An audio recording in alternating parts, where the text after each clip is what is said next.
The president, as Kristen just pointed out, coming under a fair amount of criticism. One of the loudest critics in the past 12 hours or so has been the bishop who oversees that historic church. Again, St. John's Church, known as the Church of Presidents. I had an opportunity to speak with the bishop who oversees it just a few minutes ago. Well, consider the context. After making a highly charged, emotional speech to the nation where he threatened military force, his officials cleared peaceful protests with tear gas and horses and walked onto the courtyard of St. John's Church and held up a Bible as if it were a prop or an extension of his military and authoritarian position, and stood in front of our building as if it were a backdrop for his agenda. And that was where, that was the offense that I was speaking to. I also was deeply disappointed that he did not take the opportunity. He didn't come to church to pray. He didn't come to church to offer condolences to those who were grieving. He didn't come to commit to healing our nation, all the things that we would expect and long for from the highest leader in the land. Bishop, is he a frequent worshiper at that church? Does he attend regularly? No, never.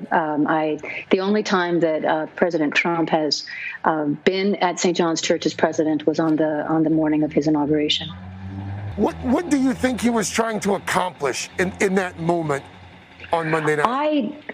I am not going to wager a guess, but I know what it did not accomplish. It did not serve the spiritual aspirations or the needed moral leadership that we need.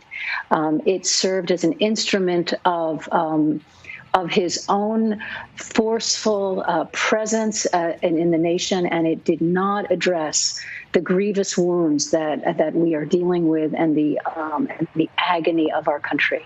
And so it was an abuse of the spiritual tools and symbols of our tradition and of our sacred space. And that was what I was speaking to. And I cannot speak to his motives because he did not consult us. He did not warn us that he was coming across the street to the church. In the midst of all that's happening right now in our country, in this city especially, what's the church's message right now? What do you want people to know?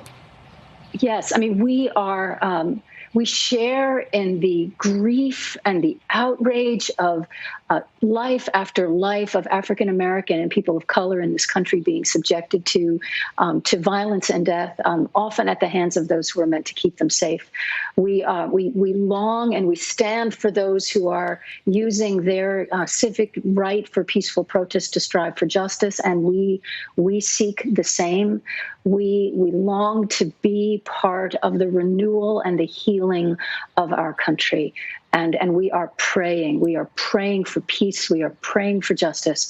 And we are working every day to help realize God's dream of loving kindness among all people of the earth. Right, Reverend Marianne Budde. Thank you so much, Bishop. Thank you. Thank you.